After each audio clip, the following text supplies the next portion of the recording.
Isa ka bang teacher na gusto makakuha ng iyong NLC, Certificate of Recognition, mga Katek Vlog? Kung gayon ay para sa iyo ang video ito. Ito lamang yung mga steps at sundan natin hanggang sa pagkatapos ng ating video. Unang-una ay open natin yung ating LMS address batay sa ating region. So tayo ay nasa R12, r12.lms.deped.gov.ph. So kapag na-type na natin yan sa ating web browser, ay sa-sign in na tayo mga Kateg Vlog. Ang gagawin natin para maka-sign in, kung nakalimutan natin ating password, gamitin natin yung ating DepEd Google account. So, i-click natin ang sign in using DepEd Google account. Pagkatapos, isi-select natin yung ating account mga Kateg Vlog. After nating ma-select yung ating account, ay hihingi siya ng password kung hihingi ng password. Kung hindi naman siya humingi ng password, ay tuloy lang tayo mga Kateg Vlog. Alright, sa ating bahaging first name mga Kateg Vlog, para magkaroon tayo ng middle initial doon sa ating certificate, yung first name na field ng ating LMS ay lagyan natin ng middle initial after sa first name at saka lagyan natin ng tuldok. Pag nagawa na natin yon mga Kateg Vlog, ay isi-save na natin yung ating profile. So, kailangan lamang nating fill upan yung mga required na field kagaya ng demographics. Select natin yung ating division. Type natin yung ating school name, yung ating school ID. At sa bahaging learner reference number, lagay lang natin ay NA. Pagkatapos yan mga Kateg Vlog, i-click lang natin yung update profile. Yan, kapag na-update na natin mga Kateg Vlog, ay punta na tayo dito sa sa site home. Tapos hanapin na natin yung course na National Learning Camp. And then from there ay baba tayo, i-click natin yung monitoring tool for school level. Pagkatapos ay itatype natin yung ating enrollment key. So yung enrollment key natin mga Kateg Vlog ay ibibigay sa atin yan ng ating ITO o kaya ay NLC coordinator. So kapag nabuksan na natin yung pinaka-course, kiklik natin yung please answer this activity first. Tapos kiklik natin yung attempt quiz now and then answeran natin, sagutin natin yung mga tanong mga Kateg Vlog. Ayan. Kiklik lang natin. Then, kiklik natin yung finish attempt. After nyan mga Kateg Vlog, kiklik natin yung submit all and finish. Then, submit all and finish. Then, next, baba tayo. Kiklik natin yung teachers who serving in the National Learning Camp.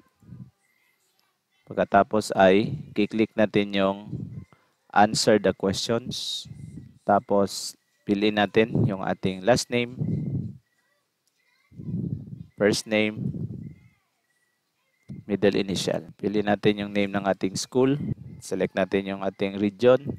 Input natin yung ating school ID. Click natin yung next page. Select natin yung ating division office. Next page. And then piliin na natin yung ating sex, age group, then position, then number of years in teaching. And then click natin yung next page. Piliin na natin yung ating baccalaureate degree.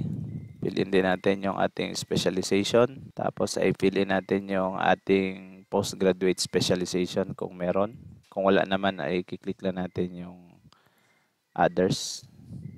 Then click natin yung next page. Next, what learning area and camps did you teach? So piliin na natin.